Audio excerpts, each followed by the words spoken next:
का असं होतं की काही लोक रातोरात करोडपती बनतात पण 5 वर्षांनी ते पुन्हा कर्जात बुडतात? का असं होतं की कोट्यवधी रुपये कमवणारे व्यावसायिक, मोठे खेळाडू आणि सिनेसृष्टीतील नावाजलेले कलाकार काही वर्षांतच दिवाळखोर होतात? तुम्ही कधी विचार केला आहे का की यश मिळवणं आणि मिळालेले यश टिकवून धरणं यात किती मोठा फरक आहे? आजचा हा व्हिडिओ तुमच्या पैशाबद्दलच्या सर्व समजुती पूर्णपणे बदलून टाकणार आहे.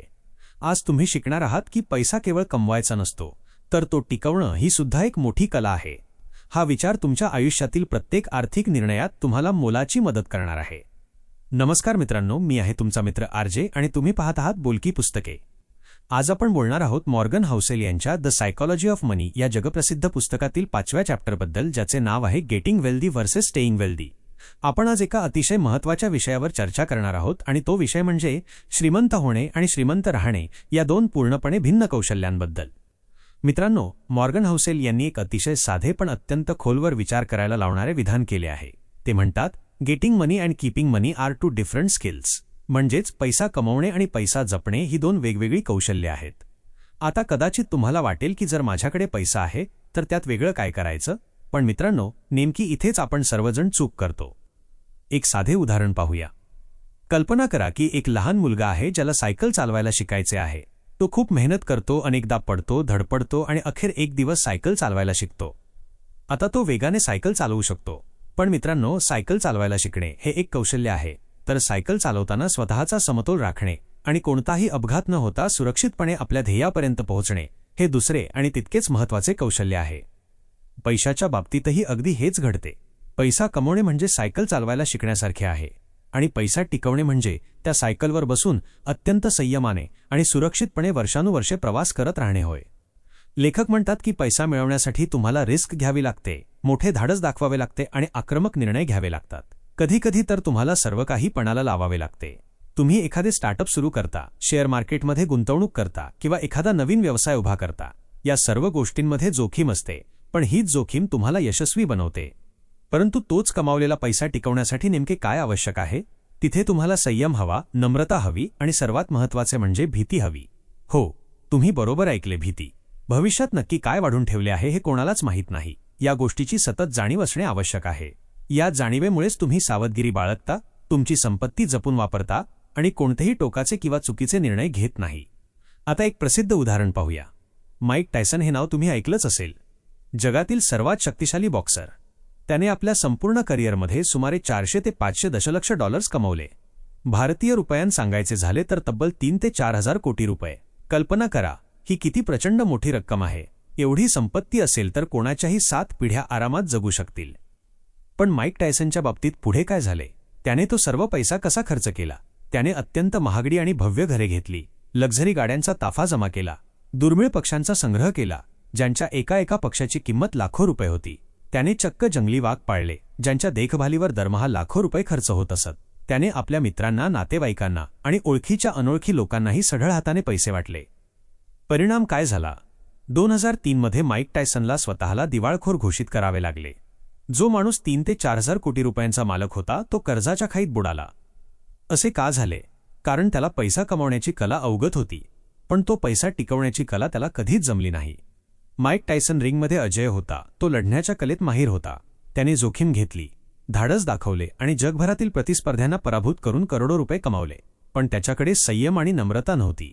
त्याला वाटले की तो नेहमीच असाच यशस्वी राहील आणि पैसा कायम येतच राहील. याच अतिआत्मविश्वासामुळे त्याने आपली सर्व संपत्ती गमावली. मित्रांनो, हे केवळ माईक टायसनचे एक उदाहरण नाही. अशा हजारो कथा तुम्हाला जगभरात पाहायला मिळतील. मग ते बॉलिवूडमधील कलाकार असोत, प्रसिद्ध क्रिकेटपटू असोत किंवा मोठे उद्योजक असोत.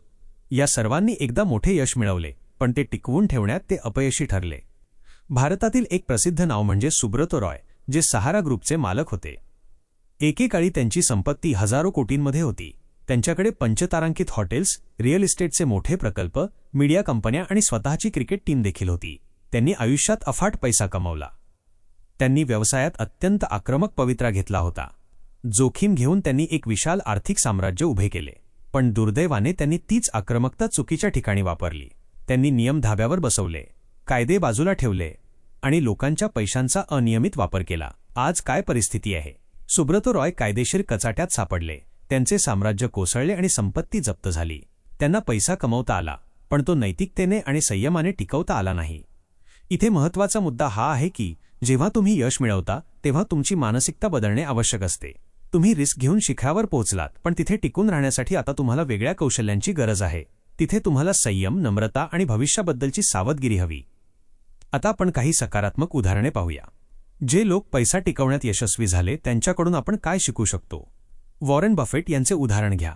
ते जगातील सर्वात श्रीमंत व्यक्तींपैकी एक आहेत. त्यांची संपत्ती $1,00,000 कोटी पेक्षा जास्त आहे. पण वॉरेन बफेट यांचे राहणीमान कसे आहे? ते आजही त्याच घरात राहतात जे त्यांनी 50 वर्षांपूर्वी विकत घेतले होते. त्यांच्याकडे कोणतेही भपकेबाज महाल नाहीत. ते साध्या गाड्या वापरतात आणि अतिशय साधे जीवन जगतात. असे का? कारण वॉरेन बफेट यांना हे पक्के ठाऊक आहे की संपत्ती निर्माण करणे आणि ती टिकवणे या दोन पूर्णपणे वेगळ्या गोष्टी आहेत. त्यांनी तरुणपणी योग्य जोखीम घेतली, हुशारीने गुंतवणूक केली आणि पैसा कमावला. पण त्यानंतर त्यांनी आपली मानसिकता बदलली. त्यांनी कमालीचा संयम पाळला आणि भविष्यातील अनिश्चिततेची नेहमी जाणीव ठेवली. वॉरेन बफेट म्हणतात, संपत्ती जमा करण्याचे 2 महत्त्वाचे नियम आहेत. पहिला नियम, कधीही पैसे गमावू नका. आणि दुसरा नियम, पहिला नियम, कधीही विसरू नका. हे विधान ऐकायला जरी सोपे वाटत असले तरी त्यात खूप मोठा अर्थ दडलेला आहे. आता आपण या विषयाच्या मुळाशी जाऊया. पैसा मिळवणे आणि तो टिकवणे यात नेमका काय फरक असतो? याचे मुख्य कारण आहे आपले मानसशास्त्र, म्हणजेच आपली मानसिकता.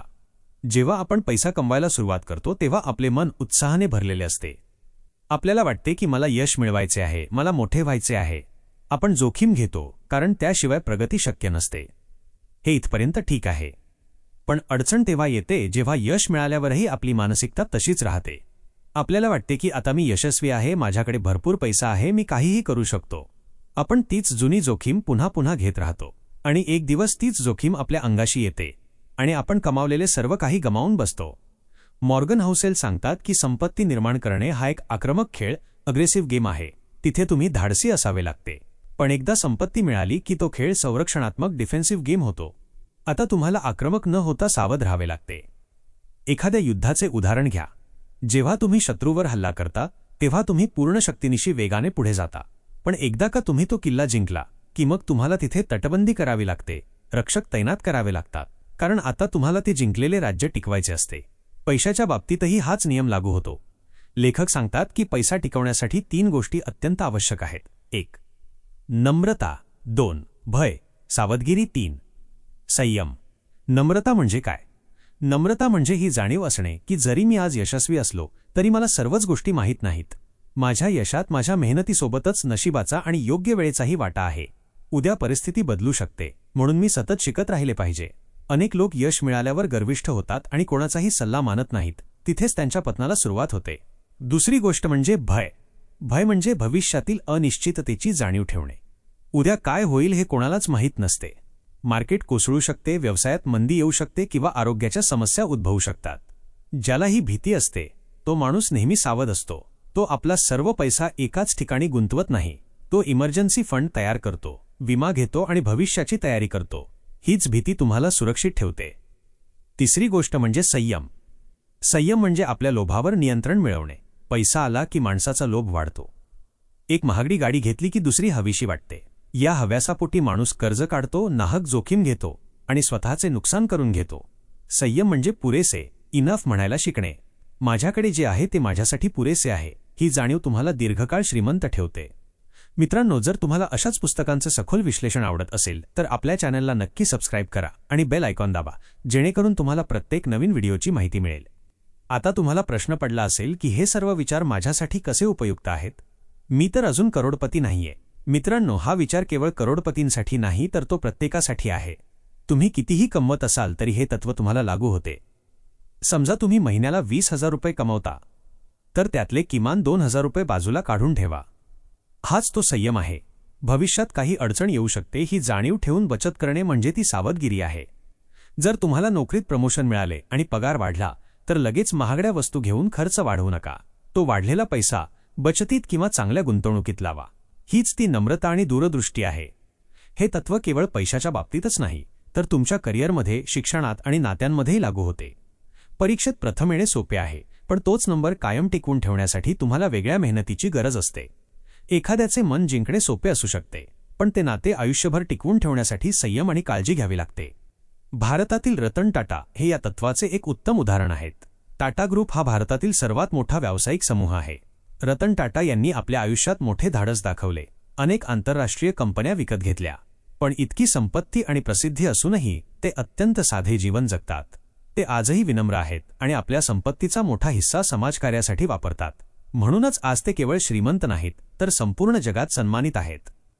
यशाची खरी परीक्षा हीच आहे, तुम्ही किती कमावले यापेक्षा तुम्ही ते कसे टिकवले आणि त्याचा समाजासाठी काय उपयोग केला हे महत्त्वाचे आहे। अनेक लोक या चुका का करतात? कारण त्यांनाही माहिती नसते का? नाही, माहिती सर्वांना असते, पण खरी समस्या मानसिकतेत असते। मानवी स्वभाव असा आहे की आपल्याला लगेच आनंद हवा असतो। आपल्याला वाटतं की आपण खूप स्पेशल आहोत आणि जे इतरांच्या बाबतीत झालं ते आपल्या बाबतीत कधीच होणार नाही। याच अत्यात्मविश्वासामुळे लोक मोठ्या चुका करतात। दुसरी मोठी चूक म्हणजे तुलना। आपण सतत इतरांशी तुलना करतो। शेजाऱ्याने नवीन गाडी घेतली की आपल्यालाही हवी असते, मग भले त्यासाठी कर्ज का काढावे लागेना। या तुलनेमुळे आपण आर्थिक संकटात सापडतो। आजच्या या व्हिडिओचा मुख्य संदेश हाच आहे की पैसा कमवणे आणि तो टिकवणे ही दोन स्वतंत्र कौशल्ये आहेत। जर तुम्ही तुमचे करिअर आत्ताच सुरू केले असेल तर नक्कीच आक्रमक व्हा, जोखीम घ्या आणि मोठी स्वप्ने पहा। पण एकदा यश मिळाले की तुमची जबाबदारी वाढते। तिथे तुम्हाला संयम आणि सावधगिरीची जोड द्यावी लागेल। तुम्हाला काय वाटते? तुमच्या आयुष्यात असा कोणता अनुभव आला आहे का जिथे तुम्हाला जाणवले की यश मिळवणे आणि ते टिकवणे यात खरोखरच फरक आहे? तुमचे विचार कमेंटमध्ये नक्की शेअर करा। लक्षात ठेवा, श्रीमंत होणे कदाचित सोपे असेल, पण श्रीमंत राहणे ही खरी कला आहे। ती कला आत्मसात करा आणि आपले भविष्य सुरक्षित करा। जर तुम्हाला हा व्हिडिओ आवडला असेल तर लाईक करा आणि आपल्या मित्रपरिवारासोबत शेअर करा।